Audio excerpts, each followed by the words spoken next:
Oh,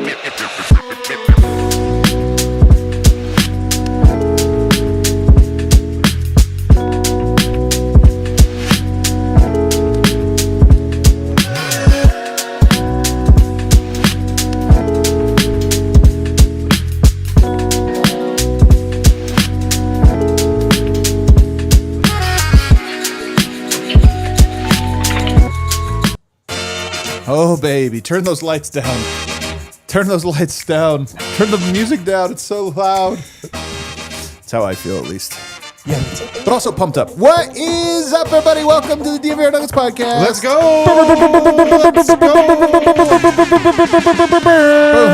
Presented by Bet365. Use the code DNVR365 when you sign up. Choose your offer and find out why, whatever the moment. It's never ordinary at Bet365. We're also in the Toyota Lounge, driven by your Front Range Toyota stores. Toyota, the official vehicle of DNVR. Fellas, it's always nice when you wake up a little hungover. I know. I'm actually a lot hungover. Not literally. I still have a headache. I actually do have a headache. I'm sleep deprived this time of year, man. But everybody is. Everybody is. It's like, the athletes, they go through it. We go through it too. I know. This is what I've been saying for the last 3 years. It's been a grind. But when you wake up with that winning hangover, and again, not a literal hangover. You guys saw us last night. Not a literal hangover, but just a hangover of emotions from an incredible game. It's always better following a win than a loss. And we have some great topics. We're going to talk about what we've learned. I feel like we've learned a lot about the Nuggets over the last week and a half. Mm-hmm. We're going to talk about who's impressed us. And you guys send in some phenomenal questions on the mailbag. Good job, you guys. We're going to get to all of that. And to help us out, the man in the arena, Brennan Vogt. Just to be clear, I'm super hungover. Like really true. No, I'm just kidding. I didn't drink just it all. Just regular hungover. No, but I'm having such a great time, honestly. You are having a great time. It's been so much fun watching this series, and it's a lot to sink our teeth into as fans, as analysts, as observers. And, what a treat, man. This is why we do it. We talk all the time about whether it's more fun to be in the studio for the post-game show or to be at the arena for the games. And it honestly, sometimes it's one of each. This one might be. I think I'm more jealous of you this time. I have felt like I've had the best seat in the house to this series. But I also, then you get to come and do the show today. Yeah. It's like, oh, man, I missed this. What a treat. I really did. Harrison wins in the building. This is why we do it, man. The late nights, the early mornings. I mean, it is 3:15 p.m. right now, so not that early. Yeah. But, this time of year, you really got to dig deep. That's what I'm doing right now. Hey, we're all digging a little bit deep today. We're going to start, Kale, as we always do. Let's go to the hangover. Let's go to the hangover here, get some hangover takes. I'm going to start us off, guys, today. David Adelman had something in the post game yesterday, and it came right off the bat because he was asked about Jamal Murray. There it is. And he had this line that I want to read because I think it's important. He was asked about Jamal. He says, Jamal's doing what Jamal does, helping us win a little bit with him and in the way they've been guarding him. I thought we got him loose better. We screened better, allowed him to play in a rhythm.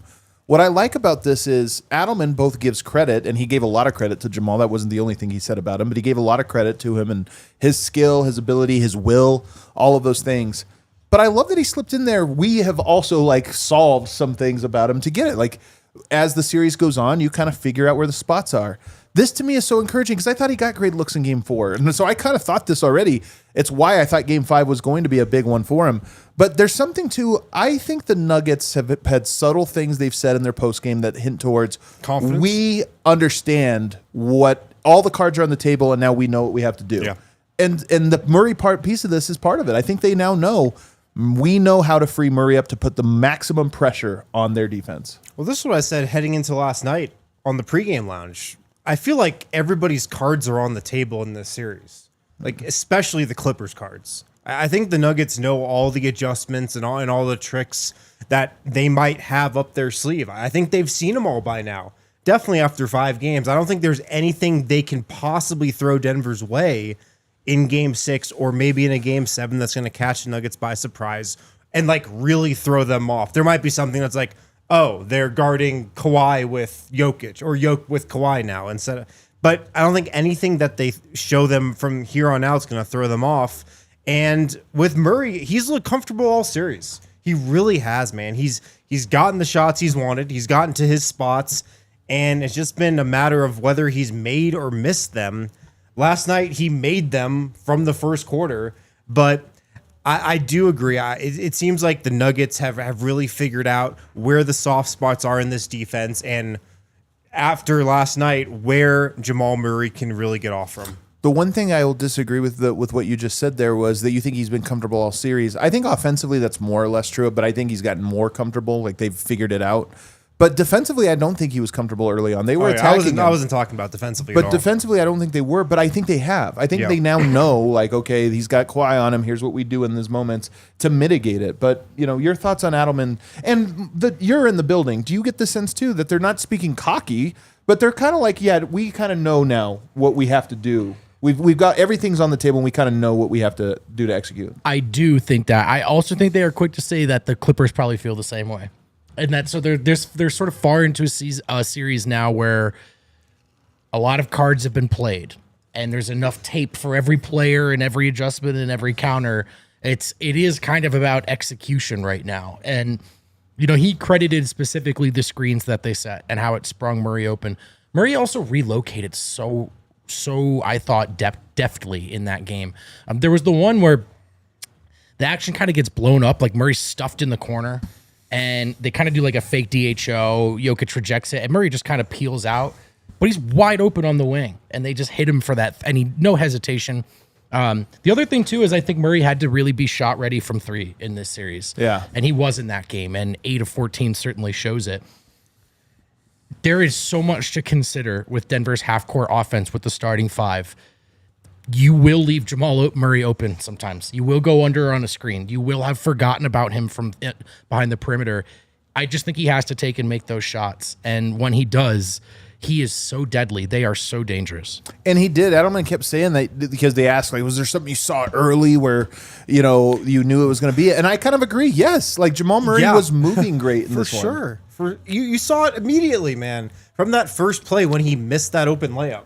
Even though he missed it, you were like, oh, okay. He jumped too high, ran too fast. He was always like, this is a little different of a Jamal. Yeah. It was just so obvious. Yeah. I want you guys to rewind real quick to the Lakers series in 2023, the championship year. Yeah, it's a good one to go back to. If you recall, the Nuggets beat the doors off of them in the first 3 quarters, but the Lakers made a push to close the gap, and then especially to start the fourth. The Rui adjustment? They went to the Rui adjustment, which to me, and we talked about it at the time, they sensed they were close enough to steal a game, and so they played a card that was probably saved for later on in the series. Yep. And because of that, Denver survived by the skin of their teeth, but they survived, and it was almost like they got ahead of one adjustment. I think the same thing has happened in this series. I think if you're a road team, you have these cards and you're like, I want to save some stuff. Game 1 was so close, they had to make adjustments and showed some cards. Game 2 was so close, they made another series of adjustments and showed some cards. Game 4 was so close. I just think that this series drew out all the cards from both teams. Yeah. But Denver is at an advantage when all the cards are on the table. Because they have less cards. Well, maybe. Well, I think more because they have the ultimate solver. Yeah, so the more you get to look at something, the quicker, the better. And I think that is one of the things that has happened in the series. I'm not saying we don't want to get ahead of ourselves. The Nuggets haven't won this series. They just have a lead going into the 4th quarter of the series. But I do think there is an advantage of the fact that so many adjustments have already happened, and the Nuggets seem better equipped to handle those. I think from Adelman to Malone, the Nuggets leaders have really laughed at this notion that Jokic has ever solved. They always and I think the fans have seen it enough time too. It's the job of opposing coaching staffs to come up with some sort of blueprint. You can catch Jokic off guard. You can stymie him temporarily. He will adjust. He will figure this out, and so will the Nuggets. And, the zone, you talked about like the end of game 4 that they threw out there, and everyone said, well, we just kind of stared at it. Then they had two days to stare at the film. Mm-hmm. And I don't think that their takeaway wasn't, we don't know what to do with that zone. Their takeaway was, we did none of what we're supposed to do with that zone. They spent a few days, they looked at it. I think this is a team right now, at this point in the season, that is keyed in on detail in a way that they have not been all year. You can credit David Adelman, I think, who really has a keen eye for detail. And this is part of it. Like Jokic in this game, this last one, they go zone late, and Jokic's telling him, be aggressive, attack, because the lesson was already learned from game 4. I don't think the zone threw him off as much as we're up a lot, there's time, let's run rather than attack it. Yeah. But Denver learned from that immediately, and I just think Denver, to be honest with you, throw game 3 out, because I think that one was a little bit of an anomaly. From games 1 to 2 to 4 to 5, Denver has gotten better in every single game. And I think they are learning. Just this is what happened in the championship year. They are learning as they go. And part of that is because, in an ironic twist, the Nuggets have depth of that. They don't have actual depth. They've really only got 5 guys, 6 with Russ. Yeah. But you want to talk about who the Clippers have lost confidence in? Ben Simmons airballed a shot. We might not see him again. He's done. We might not see him again. Chris Dunn got pulled 4 minutes into this game. Yeah, he's kind of teetering on the edge. He's teetering. Well, they clearly, I mean, he made 3 threes later on in that game, but it was, even then that you could tell they're like, yeah, but we just don't want that. I feel like with Chris Dunn, it's going to be like, does he play a good first quarter? Yeah. If he does, yeah, we'll see him the rest of the game. If he bricks like 3 threes, he might be done. Derek Jones Jr., I think, is losing a little bit. Like they know that now he is limited in some way. He's still there, but losing a little bit. And even Nick Batum, it might just be a bad game, but even he, if he doesn't hit those threes in the previous games, are we talking about him the same way? And now it's one of those things where he becomes like Dunn, where it's like, yeah, he adds something, but at the end of the day, they're just going to make him take shots. And is that really what we want? So in a weird way, this depth that the Clippers had, they were one of the deepest teams coming into the playoffs. Denver has dragged them down to, you have the same problem we do. You go offense, we're going to punish it. You go defense, we're going to punish it. You don't have the depth of versatility against us. Right. And whereas like Lou may have a full hand to play in that type of way, Adelman's just kind of hitting the Mike or Russ button. Totally. It's literally doing that. But it's working. I know. So having less options might be an advantage for Adelman in this situation. I think it's more that their 5-man, we're going to get to this later, their 5-man lineup, it doesn't have weaknesses. I mean, Christian shooting, maybe they have weaknesses, but they know they're good enough on both ends. And that's the thing is the Clippers have this depth of like 9 guys that can do different things, but their 5 guys is not as good. And so Denver can play that button against them. There was one sort of interesting way I noticed the rotation shake out last night. So with Mike being engaged right now and playing a passable level of defense, honestly, pretty decent for him. You really can live with him out there because of the spacing. In each of these games, he's hit the first tough contested shot. The Clippers have gone, we got to guard this guy honestly. That opens up so much for Denver offensively. And when they can play as a team offensively and not just 4 versus Jokic or whatever, they can keep up with anyone. So they start with like that, and Chris Dunn is out there, and it works because Mike doesn't really have to guard Chris Dunn. They'll let him hit some open shots, and he has. By the way, I went back and watched the first possession. They just didn't guard him on purpose. That was not a mistake. On purpose. And so it's like, and even if he hits him, we just sort of think our offense, like they got to keep up with us. Okay, fine. Ty Lue's seen enough. First sub, we're going to go Batum in for Chris Dunn, get some offense out there. Mike comes out and Russ goes in for the defense sort of lineup where there's more communication with the backline defender. And it's pretty simple, but as of right now, knock on wood, it's kind of working out. And I think Adelman has a understanding of how he would like to pull each lever. And he's doing them really well. His rotations, to your point, it's almost like, I don't care if you were only out there for a minute. They just made their subs. This guy's out now, so now you go out there. And it just works. And another thing I'll tell you, I'm going to fight a straw man here, because nobody's really comparing Jokic to Harden right now. As like all time, I'm saying all time. But there were people that'll. I just know it'll come 10 years from now when everything's like old, and they'll be like, "Well, look at Harden's numbers in the play. He put up 30, 12, and 10. He was also that." And it's like, here's the difference. James Harden, when you like Jokic last night, we don't have to debate this. I thought Jokic was actually great last night. He missed his shots.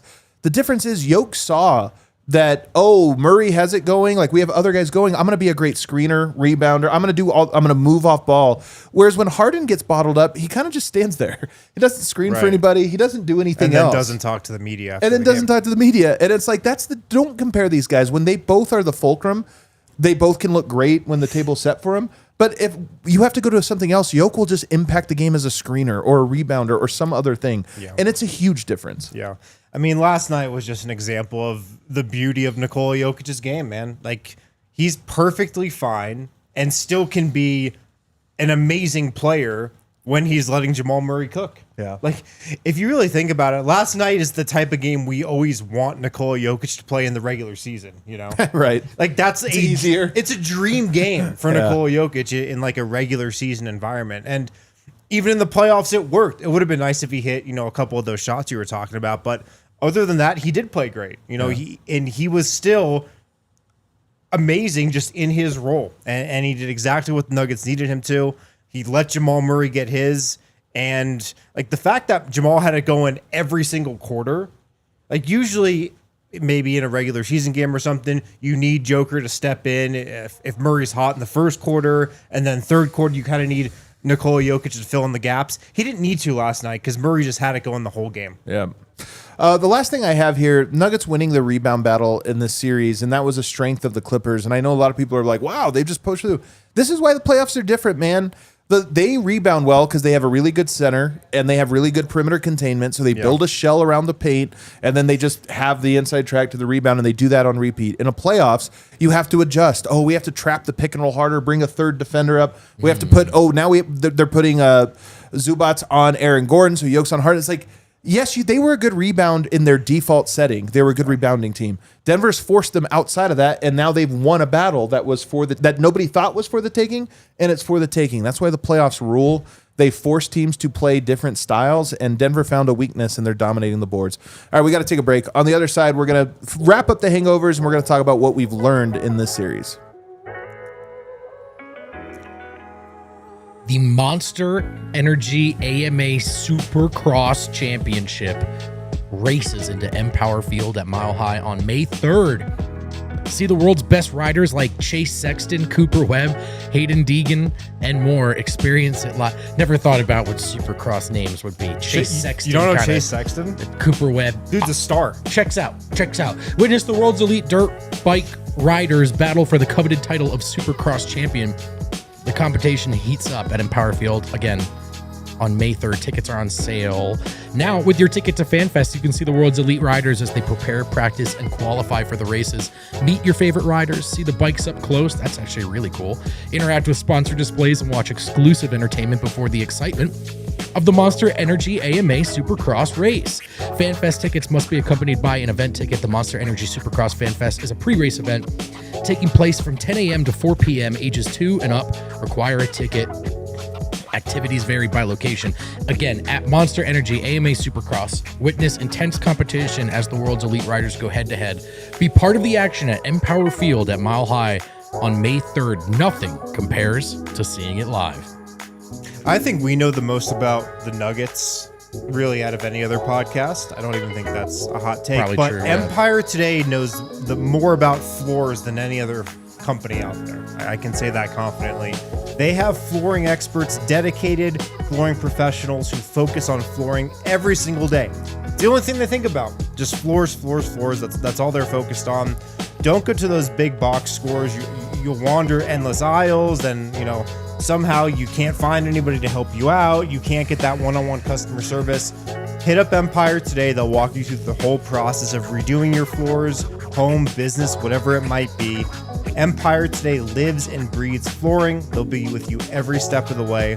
And they have flooring experts that will bring the showroom right to your home. You can pick the right flooring and the right colors for your space. See how it looks with your furniture in your house. Get precise measurements taken, have all your questions answered so there are no surprises. You can schedule a free in-home estimate today with Empire Today. DNVR listeners can get a $350 discount, $350 off when you use the promo code DNVR. You heard that right, a $350 discount with the code DNVR. Restrictions apply. Visit Empire Today/DNVR for full details. All right, we're back here, segment 2. Make sure you hit that like button. Don't forget to become a diehard. You can check out all the great written work that we have up there, mostly by this guy, but by all of us on occasion. You're going to want to check it out. You also get great deals on all of the different events and different things we have going on. What we learned? Actually, last thing I have here, there was one adjustment that came late in this game, and that was putting James Harden on Jokic. Yeah. Denver responded by that in the fourth quarter by running a lot of Aaron Gordon, Jamal Murray pick and rolls, and they had success with it. Jokic did not necessarily dominate that matchup individually, but the Nuggets figured it out collectively. I am curious, though, and I do suspect that they're going to go back to that in game 6, maybe right off the bat. It honestly seemed to rattle Jokic a little. Like, he had a couple turnovers immediately. Yeah. Then I think they played a little better after it. So, yeah, I expect the Clippers to go back to something similar. It strikes me very much like one of those things that looked like it may be something, and then Jokic gets 24 hours to look at it, and yeah, thumbs up for me if they try Harden on Jokic again. I'll live with that. They even put Dunn, what got switched on him, I think, one time. I just think the idea, and again, it's never the guy, it's always the help, right? They're trying to put Zubats on Aaron Gordon to help over and be a good double partner. Yeah. And so Denver, I mean, look, the first Rui adjustment came like 6 years ago, so it's not like Denver hasn't seen this. They know what this is. One buzzword. Everything is really just a Rui adjustment. Everything is. One buzzword Adelman has used a lot is overreact. Like, you can't necessarily overreact as a coach to certain things going a certain way. Again, done hitting a bunch of shots in game 3. Gave him those same shots in game 4. Yep. It worked out. Do the Clippers overreact to Jamal Murray? Is something I'll be interested in. Do they decide that's the guy that needs to get a lot of attention? If they don't, I think he'll score again. I'd maybe not 43 points, but I think that he will punish them in a way. And if they do, I'd like to think 15 might punish them. So I think Denver's in a good spot. But look, we know how quickly this can change. And we know how much, a lot of the role players we just talked about who have gotten tight, they're going back home. They could hit some big shots. We've seen this movie before. The wall. Let's go let's go into what we've learned now about this. And I'm going to start us off, Wind. Christian Braun is part of the core. He is officially back into, or officially part of the core in the same way that KCP was. Like, we all know the real core is Jokic. The real core beyond that is Murray and Jokic. The real core beyond that is Murray, Jokic, and AG and Michael Porter. Like, so he is definitely the fifth guy in this equation. One, the guys trust him. He can also execute at a high level, similar to KCP, that he can just, the whole team is adjusting to all these different adjustments. He can do that. And we don't have to relitigate this. I wish they had both guys. I know why they don't. He, in my opinion, is guarding Harden much better right now than KCP would have in the same situation. They guard different types of guys. This is a CB matchup, in my opinion, and he's doing an incredible job on him. And what's been really cool to watch is how much better he's gotten at defending Harden throughout the series. Yeah. He really struggled in like games 1 and 2. The big Harden game was game 2, right? Game 1. Was it game 1? Yeah, game 2 was Kawhi. That's right. He really struggled in game 1. Like, Harden got whatever he wanted. We were sitting here on that post-game show saying James Harden does not see Christian Braun at all. But he's gotten better in that matchup, and then I really feel like the confrontation they had in game 4, that was like a light bulb going off for Christian Braun, I think, where he just said, oh, this guy's not all that. Like, I don't have to be scared of this guy. Like, I don't have to be intimidated in this matchup. I can guard him. If he's just going to try to do this against me, like start nothing. So he's just gained confidence in this matchup as the series has gone. And I agree. This is the type of player that he should be able to defend. KCP, better against like Steph Curry. Yes, absolutely. But the bigger, like less shifty and less quick guards, this is the type of matchup Christian Braun should be able to defend, and it's been cool to watch how much better he's gotten throughout the series. And equally importantly, Vogt, you're in the locker room. These guys seem to really, like, it's weird to say love him. They really seem to just trust him. I think we're getting closer and closer to, we've sort of, as some of the planks of wood in this ship have changed over the years, we kind of narrowed it down to the 4 guys. Yeah. I think it's the 5 guys. I mean, look, Russ is in this era. Yeah. In this era, I mean, Russ being, on this short-term contract. He's the 6th guy now. He's the 6th guy. But my point being, your point being, I think Christian is one of those guys. It's the starters again. The way we talked about KCP with those 4, and we never left him out. I think that's how they view Christian. Christian has earned everyone's trust. Christian has ingratiated himself with the fan base, the coaching staff, the leaders of this team. He's done it in a pretty simple way. He's done what's been asked of him. He's kept it simple. I think in the regular season, there was a way for him to score 13, 14 points a game by just running hard, kicking butt in transition, playing harder than other guys. Yeah. His job changed when they got to the postseason, right? And it's all of a sudden, it's not just can he make or miss open shots. Like, that's not his only factor into the half-court equation, because all of a sudden he's the defensive stud he was supposed to be all year long, and he's just keyed in on that job. And I think when you are on your back foot on James Harden, when the whole thing is, man, I hope I don't foul him, you're going to foul him all night long. I think when you just get into James Harden and play defense, and you tell the officiating crew, you're going to have to call 7 of these, Which they might. Which they might. By the way, They haven't called a lot the last couple games, though. I agree, but that's Christian's learning. That's the one thing, though, I expect in Game 6. And maybe they might. I just kind of feel like we here's might my get the, point. like, But Christian can't grifting. change his approach. Like, you can't just keep playing defense on him and make him throw stuff up, make them blow the whistle. And I think he's taking the right approach. Harden got one of those calls last night. Early. And Christian, like, his response was just like a shit-eating grin on his face. Yeah, like, Right. come on, man. Yeah. And, like, when I saw that, I felt, okay, like, Do you remember what he's happened? not worried about this. But do you know what happened? Remember how the free throws? He missed them. He missed both Yeah, free he missed throws. both, It was yeah. almost this little, like, Yeah. you even know that you didn't get one there, like, you little twerp. Here's another one, controversial. Oh, actually, one last thing on Christian Brown. The quote that maybe will resonate with me most throughout this entire season is Jokic's AG sacrifices the most, just because it seems like such an important and profound thing. Michael Porter is sacrificing a lot since Game 1. He really is. He sacrificed an arm. Yes, literally an arm, but An also entire arm.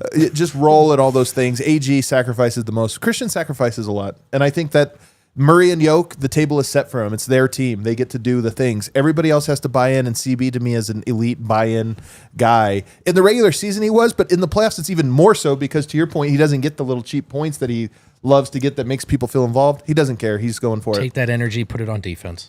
Next one is controversial. 6.5 guys might be enough. The Nuggets have 6.5 guys. And I know we talked about you need 8 guys, and then this goes on, it gets to 7. In future rounds, if should Denver advance, this will really get tested. Yeah. But right now, Denver's 5 is so good that it's like, hey, man, we need one guy to spell each of them, and then you need a DeAndre minute here and some Peyton minutes here. I'm watching it. It might be enough. So once you get to the finals, and I'd say even conference finals, I think it's definitely enough. The early rounds are actually like the more concerning ones because I just think adrenaline is going so hard when you get to that point where you just don't get tired. And even if you do, you actually don't really feel it. But I still feel like there's not as much of that in these early rounds. It'll be interesting, man. Like, can they do this against OKC? That's the team that to me is the most probably not. Like, almost certainly not. I don't know. To beat this Clippers team, yeah, I think it's fine. I don't know about another match. It'll be interesting to see if should they get to OKC, and I don't want to get too far into this, Right. but the Clippers had depth. That was one of the things. I was like, damn, they got 9 guys they're going to throw out, and it turns out no, they don't. Their guys are also now like a little No, I mean, lost. it's really just if you could have survived without taxing those 6 guys any more than you have to, especially considering we all know what the narrative was when they bowed out last year, that those guys were overtaxed. So it's certainly not ideal.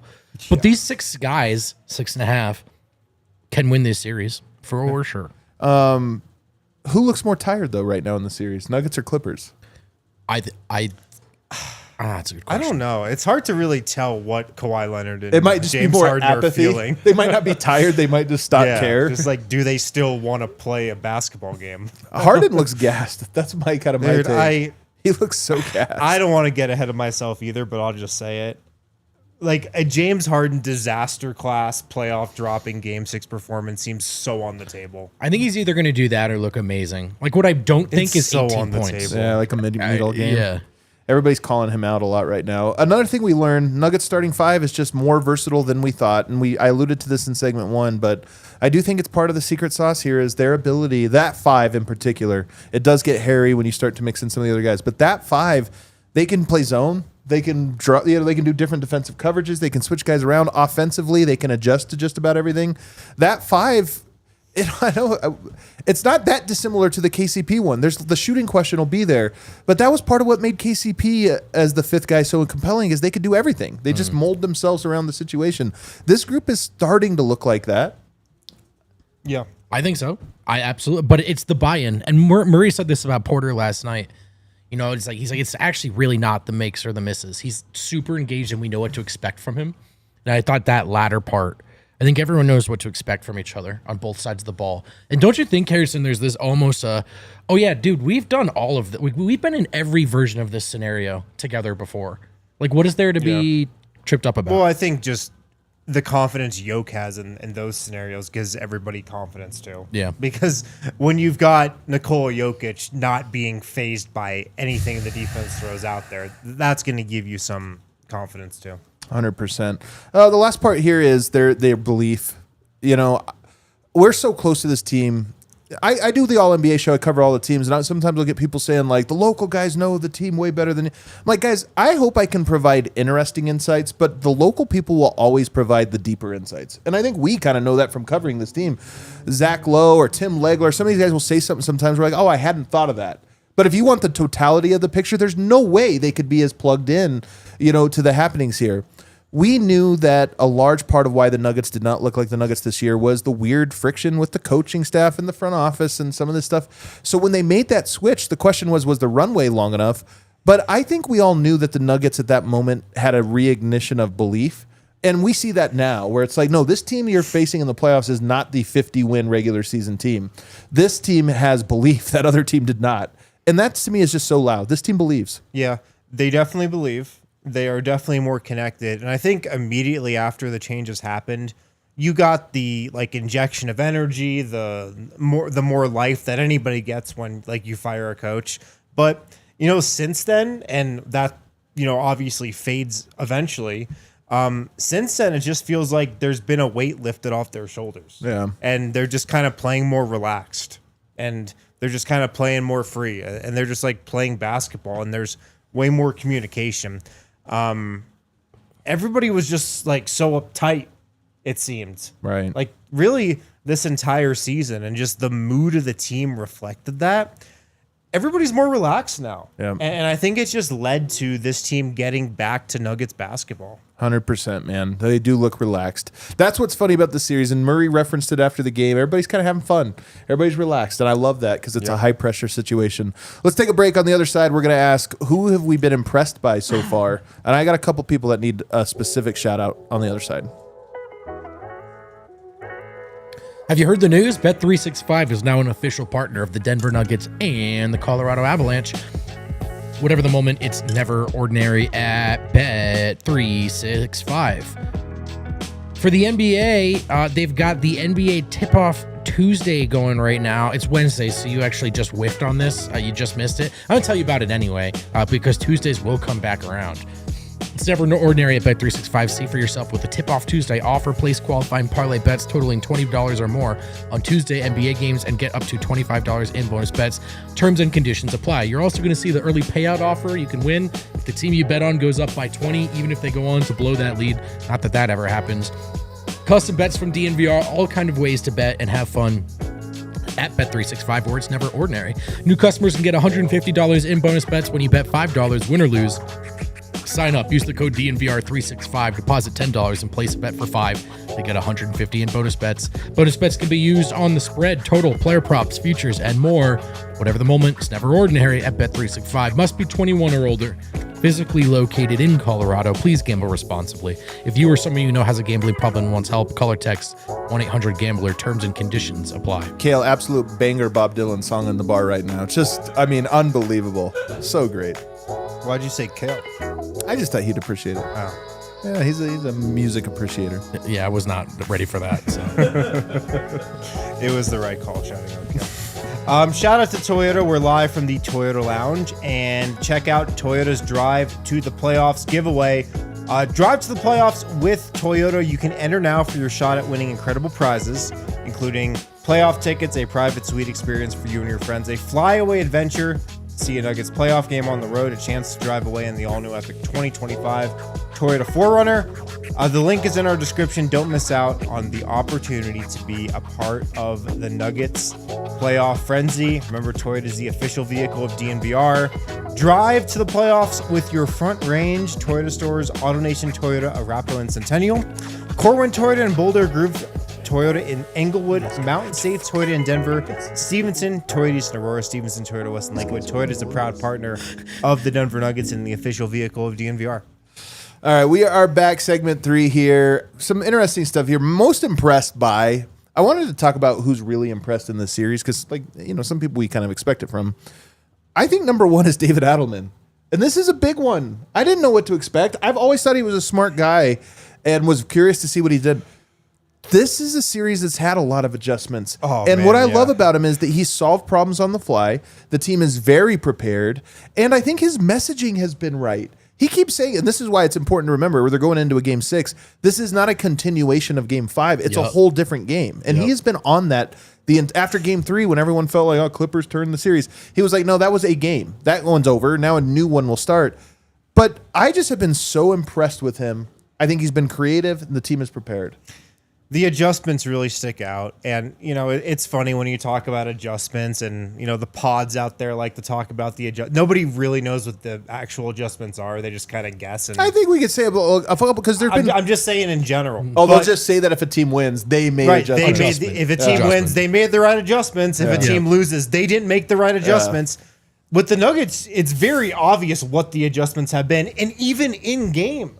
The adjustments are coming in game, first half to second half, second quarter to third quarter. Like, they're coming quick. And it's been something that this team hasn't always done well in the playoffs. But now they just seem way more malleable. They seem way more flexible. They seem way more willing to just go to something new if something isn't working. And I think it's a direct reflection of David Adelman. I think he's been great in that regard. His rotations have been awesome. He's pushed the right buttons. He's known when to go to Russell Westbrook, when to get him out, when to get Nikola Jokic back in the game. He's just been on point, I feel like. But the creativity, too, to me, is what sticks out here. Because last night, they've been going to zone and mixing it up and doing different things. They played Jokic at the wing on zone last game. Not in the middle, where you usually play him, but out on the wing. And it's like, of course, why not just throw out another curveball, that makes everyone kind of look and go, wait, hold on, what? And he's already come in, I think, with a mostly installed offense. Granted that he has installed over the years, but as an assistant coach. And so there's a little bit of, you can get too creative, but it's not a whole new season with a whole new training kit. You're not going to deviate too far from who you are and what you've been. So I'm really curious, should David Adelman get more playoff games? Let's even say David Adelman gets the job. Is creativity something that the Nuggets game plan on offense has been 15s out there, like we're good. Yeah. For the most part. And I'm not trying to be too flippant. I think Malone's even said that. Like, I just don't worry about offense.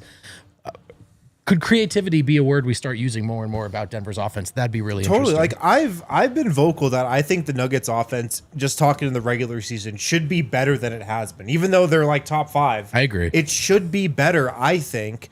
And I think having more creativity, like we've seen from Adelman, like that can elevate it to the best offense in the league during the regular season. Yeah.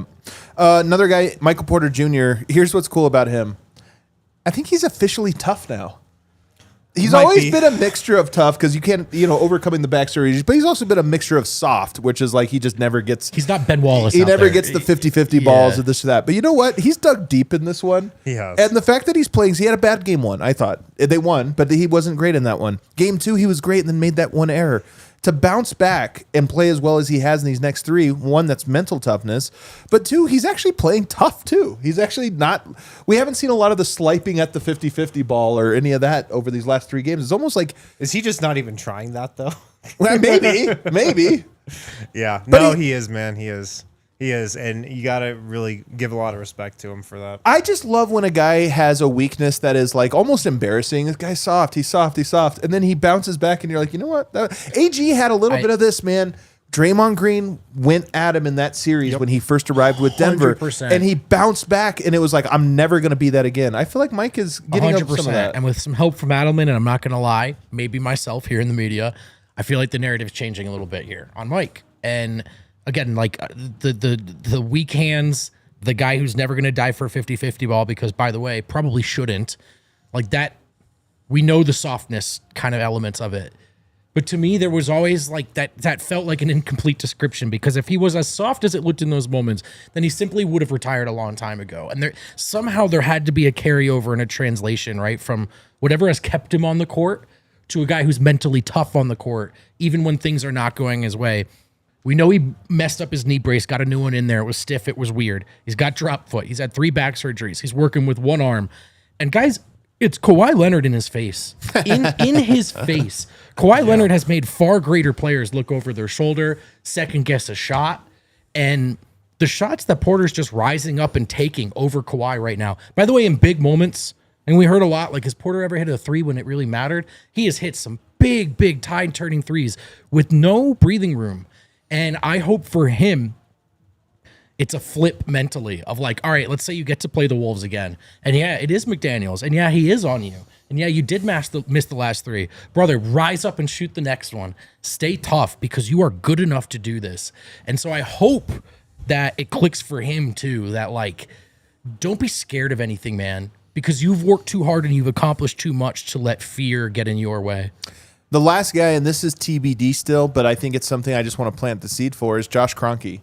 Because when he fired Michael Malone with 3 games to go, a lot of people said, you're punting on a season. You're punting on it. And his message was, no, I'm not. I'm trying to save it.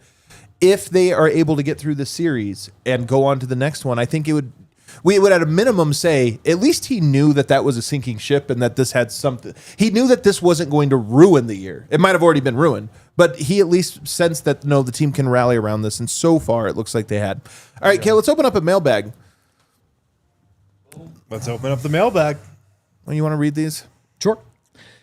Adam Murray said at the beginning of the series he thought the Nuggets would need at least 8 to 10 games to get into their true best form, meaning maybe in round 2 or 3, but not this round. Based on last night, has their timeline changed at all? It's a great question. And I think the phrasing I've been using is escape velocity. Escape velocity is what a rocket needs to get out of the orbit. Like you have to have enough booster to now you're outside of the Earth's gravitational pull. So I think the Nuggets, I said 10 games, 8 to 10 games. I still stand by it. Nuggets have gotten better, throughout this series. The next round is tougher, though. Yep. And I do think that, not to get too far ahead of ourselves, I do think that they would need to get to somewhere like 2-1, 2-2, at a minimum 1-2. I do think it's going to take more pain ahead. But I do think the Nuggets are like halfway to being a championship team based on where they were in game 1 to where they are now. They're like halfway there. Well, I mean, these last 2 games, they pretty much won in blowout fashion in both. Yeah. The Clippers had this comeback in game 4. Yeah, they came back just like the Lakers did. It counts. In that game 1 from 2023. Got a little scarier than that game did. Just a little bit. But still, like these last 2 games have been fairly close to A-level games from the Nuggets, in the playoffs. And so they're getting there for sure. And they're doing it against a well-coached team with a couple superstars on the other side, great defense. And so, this is a real 50-win team. This is a real playoff team the Nuggets are playing right now. And these last 2 games, man, I agree. I think they are on their way to finding that peak form. We can go to the next one because there's a lot of good ones here. T. Sweezy, why was Game 6 in Minnesota such a disaster last season? And what is the likelihood that we lay another egg like that in Game 6 in LA? I like this question. I think this is a good one. So, good question to ask. Do you want to take this one, Vogt? I think that they kind of thought the hard work was done after winning Game 5 against the Wolves. And there was a little bit of, if we win 6, great. If we don't, we're headed back to Denver. And that was all sweet. By the way, all the way up until the start of the fourth quarter of Game 7, when it looked like, yeah, they were right about that. Then they weren't. And so between Game 6 and then the way Game 7 ended, it was this team is waiting for the death blow, and you just didn't deliver it, and you allowed them to find life. I have the sense that the Clippers are a team that a small part of them is ready to be put out of their misery. The Clippers are the Phoenix Suns from 2 years ago. But I hope the Nuggets do it like they did to the Phoenix Suns 2 years ago. Don't let them be the team that, hey, we got 6. Yep. Now we're still in it in the fourth quarter of Game 7. Smell the blood in the water. Be the shark. Be the hunters, whatever you want to call it. Yeah. I mean, I still don't really know what happened in that Game 6 against Minnesota. It was just like a combination of fatal errors where they missed every shot. They turned the ball over before you knew it, you were down 20. And then they scored 9 points in the fourth quarter. In that game, I'm looking at the box score right now, 115-70. I do think, like Vogt said, it was a little of, we won Game 5. We'll be back at home for Game 7. That's just kind of was the mentality of that team. I feel like they were tired. We knew that. Maybe they just kind of sold that game, thinking they had Game 7 in their back pocket. I hope that's not the mentality of this team. I think that Timberwolves team was a hell of a lot tougher than this one and more prideful. Like they were bringing the fight to Denver, getting physical. And if you remember the games they got blown out, the physicality was through the roof that one. But I also don't think the Nuggets paid the price that year. And I mean that in round one, they kind of escaped the Lakers, like they got outplayed for most of all of 5 of those games in that series, but they escaped. I think this team is paying the price over the last 8 games now since the firing. The question is that enough of a price to have paid? But Denver is connected right now. I thought in that series, Jokic was carrying them by and large, and then you were kind of like, whatever. That's not the case in here. Jokic's carrying them because he's the best player. But I do feel like you got contributions from Aaron Gordon, big contributions. You got contributions from Russell Westbrook, Jamal Murray, Christian Brown. Like this to me is much more of the team coming together. And you compared this one to the Suns. It might be. It almost feels more to me like the Blazers series from 2021, I believe. That was also a first round series where it was kind of back and forth in Denver. Because the Suns one was like the Suns died, and they might like that's what I was saying. Like, I think the Clippers might just die in Game 6. I don't expect them to. I think Game 6 will be tough, but it is on the table. That's all I'm saying. It's just on the table. It's on the table for sure. Yeah. All right, what's next? Oh, this is kind of what we just talked about, to be honest. Let's go to the next one. Shout out Alejandro, though. Yeah, shout out. Bodgin? Not Bogdan, right? But Bodgan? Bodgin. Yeah. All right. Did Nikola Jokic play 3D chess by faking that he has a hard time backing up Dunn and Harden? I love this. Since he knew that Game 5 was over anyways and wanted the Clippers to go back to that in Game 6. Here, I'm going to give a quick answer here. I don't think that's the case. I don't either. Be awesome, but though. Maybe. See, this is the beauty of Nikola Jokic is this is the only player in the history of the NBA anybody would ask this question about. He's like, oh, this is so hard. I don't know what to do. We were up 20 and I keep fumbling the ball. I don't know. Man, I hope they don't go to this in Game 6. That would be horrible. I'm not going to give it to him, but I will say this. It's on the table. I hope they go to it again in Game 6. Yeah. I know, we'll find out. I hope that they guard Harden. What's they next? Guard Jokic with Harden. That is, guarding Jokic with Harden, that is a bit of a, like, Hail Mary. You're in search mode. Right. You're in search mode. All right. Because what was it 3 games ago? Zubac is shutting down Jokic. Now it's like, we have to put Harden on him because we have no other options. You can do it one-on-one. We don't even need help. I'm like, guys, there's 4 people guarding him. But Jeff Dillon, what kind of game is it going to be? First to 100 wins or another 130-point barn burner? Great question, actually. I think probably of the 130-point variety. Wow. It feels like this series has opened up offensively for sure, man. Both teams are just, well, especially the Nuggets are just really in a groove. And it seemed like the Clippers had figured out how to stop Denver. That was before Jamal Murray went off. I think Russell Westbrook, Christian Brown felt the crowd in this game. Jamal Murray even. You're on the road for the next one. I kind of think this one's an ugly one. I think this one looks more like games 1, 2, and 4. Yeah, I think you kind of hope that it's a rock fight because I feel like the 130, it could just go the other way with like their role players hit all the shots this time and that stuff can change quickly. So I almost kind of hope it's a rock fight. I also think the Nuggets, the different iterations of the Nuggets in the regular season over the years, maybe they win in different ways, but like, or specific ways throughout the year. But the playoff experience of this core and these 5 guys, I just think they know how to win in different ways, which I think is a real skill. They don't quite have it the way Draymond, Steph, and Clay did. Agreed. And now they also had Kevin Durant, among other things. But they have a little bit of it, right? Like they can maybe be not quite at the peak of their powers, but still have an ace up their sleeve. Yeah. And so I hope it's a rock fight. What's next, Kale? Derek Asuris, in your opinion, what does a second championship do for Jokic's legacy? Oh, hell yeah.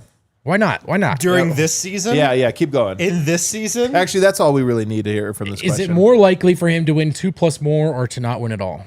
If he wins a championship this season, it's like Dirk's 2011. Maybe better. But Probably it's better because his coach and GM were fired with 3 games You're right. left in the year. It's way better. It's way better. With no All-Stars, with an awful defense, like for the whole season, man. Yeah. He also does have to get out of the first rounds first. Right. Still. He does have to close out the first round. If he does, though, Clippers team everyone was buying. OKC in the second round, maybe the Wolves in the third. It might be the first time you can go as underdogs 4 rounds in a row. It They had would won be it. an unbelievable run of just slaying giants. I mean, he'd be top 10. This is the thing about like bad situations and stuff. And like when you get all we always hear like he should go to the Lakers, this or that. You're right that there's like stacking championships at the end of the day. KD has 2, and so everyone treats him like he's he somehow willed this team to victory. Yeah. But there's also something to everybody understands what the tough ones were. Well, everybody it's also knows. just harder to win championships now than it was 10 years ago. Steph's 2022. years ago. LeBron's 2016, Dirk's 2011. There are titles that we all kind of acknowledge. We're like, yeah, that was a special one. That one went above and beyond. This one would maybe be the greatest ever, honestly. I mean, he'd be top 10. Let's not talk ourselves into a Game 6 loss, but I love it. Bring that mailbag question back every week for the next 4 weeks. I like that it's even somewhere in the back of our minds right now. It makes me very happy. Anything else? That's a hot box and hot takes question right there. It is. It really is, yeah. Max Goldie, how deep in the playoffs would this team have to go for the roster to stay intact? The core 4. Maul, Joker, obviously wouldn't go anywhere. Gordon, MPJ. Or is this the last dance if we don't win it all? So I like this question because I think it felt inevitable 3 weeks ago that the core might get blown up this offseason. It just felt inevitable. And now you're watching it and you're like, oh yeah, those 4 guys know how to win together. And when they're at their best, they actually are very extremely complimentary. And the other thing is, again, we're putting the cart before the horse. But if you do make a semi-decent playoff run, you look at this and go, yeah, they needed 1 or 2 more bench guys, not a complete overhaul. So I think it is one of these things that's hanging in the balance right now. It is hanging in the balance. We don't know. It is. We don't know. I think we will know when it's all said and done, though. I think we still know that those 5 and 4 are good enough together. I think the question is in the new ecosystem, just how much it costs to keep those 5 together. Is that worth it or whatever? Yeah. And what does it do for the rest of your team? Right. Your bench. Right. What's next, Kale? Rob Stennett. Am I just a homer? Yes. Or does Murray have a better postseason career than James Harden, Damian Lillard, Devin Booker, Tyrese Maxey, and so many guys ranked ahead of him? Tyrese Maxey, yes, because Tyrese Maxey's been in the playoffs like 1 time. So that's not really fair. Devin Booker, same thing. I mean, he had that one finals run. He was fantastic. He was great for parts of that second follow-up year where Denver beat him. But Murray is at least right there with him, but probably better when you just talk about when you factor in the championship. The championship. Damian Lillard, James Harden, those guys have had monster playoff performances. Lillard has the famous bad shot, step walk-off. But you know what? Jamal Murray has one of those. It's always funny when people bring up Lillard's 55-point game against the Nuggets, and you got like the Austin Rivers praying that he misses. My least favorite 50-point game in the history of basketball, not because it was against the Nuggets. The funniest thing about it is they lost that game. The Blazers lost that game. Yeah, of course. That's what nobody brings up with. So and they lost it in a large part because of Lillard's defense. Anyways. But he only got to 55 for jumping sideways and kicking his feet out. That's what Austin was saying. Thank God for not blowing the whistle, dude. It was both impressive and unimpressive in somehow in its own way. I'd say him and Booker are very close. Jamal Murray, I'm just glad we're back here. It's only been 1 game. He has to keep it up. Like, we could turn on Jamal again if this was the 1 game he gives us in the entire playoffs. I don't think we would do that. I did see though that Jamal Murray now has the best game of the playoffs current. That was it? That was it. Well, he tied Anthony Edwards, too, with the high mark with points. But he had an all-around game, man. In terms of game score and RAPM. I'll just say this, man. Best game of the playoffs. Here's the thing that's keeping our guns on our take guns in our holsters. We're just not sure if this is Jamal. But I will tell you this. It looked like this is the new Jamal. If Jamal has another one of these in Game 6 or Game 7, it's fully back. And it doesn't have to be this because you're right that 43 is a lot. But I'm just saying the ability to get to his spots, elevate, make shots, the quickness. If that's back, then it's like the Nuggets are back to championship form, man. They might not have the depth, but they're back to their best punch. Is that same Mike Tyson knockout punch? We got time for 1 or 2 more. I don't care. Has Adelman done enough to prove he should be the guy going forward? Do they have to finish off a series first? I think they have to finish the series. They have to win the series, I think, for sure. And then I think it honestly depends a little bit about how the next series goes. Yeah. If you beat OKC, I think him winning this series definitely gets him in the process for the next head coach. If I were a betting man, I would bet on Adelman getting the job right now. I think knowing where we are, it's not a lock. But if I were betting, I would feel confident being like, put my money on that horse. Because you think they're going to win this series. I think, and I just think he's good. I think the players like him. They do. And I think that there's types of coach. It's not that sometimes we try to compare. There's types. I think he's the type the Nuggets need. He's just a strategist. Man. He is. He is the type of coach I think they would have gone after. Right. You can also underpay him, not to be a bummer, but that's a big part of it. I mean, Cronkies are over here like, hell yeah, man. Yeah, let's it's like do it. this works out Hey, just then you fine. can spend bigger on GM. Yeah. What do you got here? One more? Maybe two more. Let's see. Tom Hesse, most baffling national podcast take you've heard about this series. I haven't listened to a single national podcast. You guys haven't been You haven't listening, listened to the pods? I listened to our pod. I was so excited for it. I'll just go ahead and say I don't think there's a single like baffling take or something that's really but it has been hilarious just to watch. It is funny because I think every fan feels this way. Doing All NBA has shown me this, that literally every fan base will come and tell me that I hate their team. So it's like now I'm like, all right. And people tell me I just love the Lakers, which is my favorite comment I ever get. Adam, I could see your bias. You clearly just want the Lakers to win everything. I'm like, all right, well, I'm hiding my bias well, if that's what you think. I will say it was pretty funny after Kawhi had one like awesome game that all of a sudden he was back in the best player of this generation. That's by far the number one. That's by far hilarious. Kawhi has had one good game. The rest of the games have actually been uninspiring, and how quickly people were like, but he's outplaying Jokic in the series. And I want to be like, no, he's not. He had 1 out of 2 games, this or that. And now I just think it's funny because there has not. People went so far into the Clippers should be winning this. They're the better team. Nuggets this, blah, blah, that. And the swerve today, I was unsatisfied that it wasn't hard enough back. Bill Simmons came the closest where he was like, I'm bummed because I'm going to be wrong. But I almost want to why do we always count them out? Yeah. I mean, just it seemed like there was a consensus forming that a Kawhi-led team was more dangerous than a Jokic-led Nuggets team. Right. Which, when you just think about it from that perspective, you're like, what? Yeah. What? But that was what people thought after, the first few games. Yeah. Can I give you mine? This is with respect to everyone involved. Michael Porter Jr. can't play in this series. Oh, yeah. Who said that? All right, let's go to do we have super chats, Kale? We've got some super chats. People super chatted here. Let's get to those ones. Mr. X Squiz at Nugget. No win, no Adam, no Kale. It's short season. Good job, Vogt. Good job, Vogt. Aldrin Raposa. Let's go, Nuggets. Snug life since 04. Much love from the Philippines and Norway. Two different places. And Norway. 2 different places. Wow, very different. Impressive. Which one's the summer home? Dusty old Cowtown.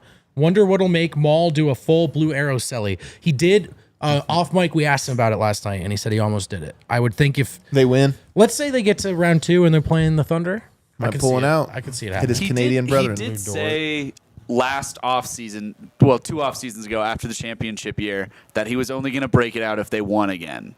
So we'll see. We'll see. He's. I think he's flirting with the idea. Lost at sea. First time in Denver. Arrived Saturday, watched the epic finale Oop game. Well, good for you.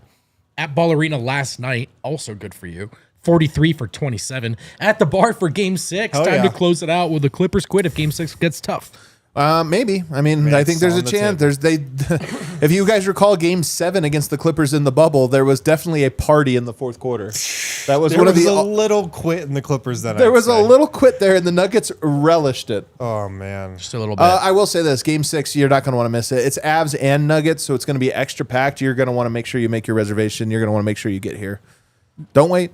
I don't know what this one means, but okay. Do you guys know how to pronounce this first name? Hervoje Matosevich. I gave you 10 of my hard-earned money to give it to the Denver head office to speak up for Jokic and get fined. DNVR took that money and gave it to Harden. He took it and retired. You crazies. And you forgot Perk at ESPN. I don't listen. Our bad. Hi, Nugs. Great to meet you and the boys at the game last night, Vogt. Good to meet you too, brother. Y'all are so good at what you do and have the coolest job in the world. Agreed there. Keep it up. All the Nuggets are good. All the Nuggets are good. Thanks, Thank man. you. Kyle M. Hey, Vogt. Hey. Hey, Kyle.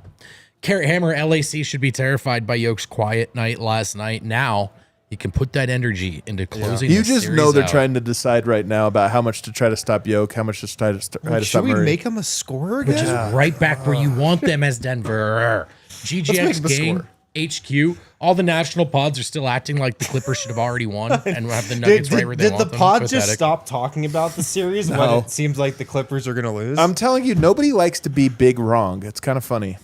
Let's flip it overtime real quick. Everybody, if you're watching us on our Fast channel, you can catch us now on Overtime on the internet while we wrap up Super Chats. To be fair, it wasn't awesome being wrong about the Celtics last year, so I get it. You were kind of right, though. In a way. B-Ball Hub. Russ Revenge Ring Tour is being ruined by LA Houston right now. MPJ is the same exact player with only one arm. Jokic is back to scoring 13 points and wins. Nuggets are back. It is true. The rest of the league is. It is so funny, dude. Everybody was like Lakers and Warriors. I guess Warriors are looking like they will advance, though. Incredible looking for love super chat here. So ears open if you're out there in Nuggets Nation want to help Brooklyn out. Oh, I love this one. Brooklyn says, help this cute guy in a Jamal jersey figure out the water dispenser at the game last night. He said goodnight to me, and I froze. Help me find him. He's due to be the next pregnant man. Oh, my God. This is incredible. Nuggets in 6. If you met Brooklyn at the water dispenser and she froze up, she'd like another Maybe chance. a bit of a red flag. He didn't know how to use a water dispenser, that you had to help him with that. But whatever. Listen, this could be a meet cute. Shout out Brooklyn. Yeah, we'll put that out. We'll get you guys connected. Bembeaz. I was just asking if guys number 3 to 7 look like they can do their jobs once Jamal plays like a real number 2. I feel much better. We have 7 real guys. I'll tell you what. This is a real take. This is a real take. Guys like even Pickett, but even Peyton Watson, their job is easier when Jamal is putting pressure on the defense. So I like that. I don't think we're going to see it necessarily in Game 6, although it's possible. But in the next round, you reset the rotation. Every game is a new sort of challenge. So we'll see what happens. We're feeling good about the Nuggets, but as you mentioned, man, every game is its own. The series is not over. Game 6 will probably be the toughest one. I just feel confident that the Nuggets, not that the Nuggets are going to win, I just am confident that they are up for the challenge in a way that that's all that really matters. I don't think the Nuggets are going to lose it. I think that the Clippers can win it if they play great, but I don't think the Nuggets are going to lose it. And that's kind of a cool place to be. Very cool place to be. Everybody hit that like button on the way out. We'll see you tomorrow for Game 6. Oof.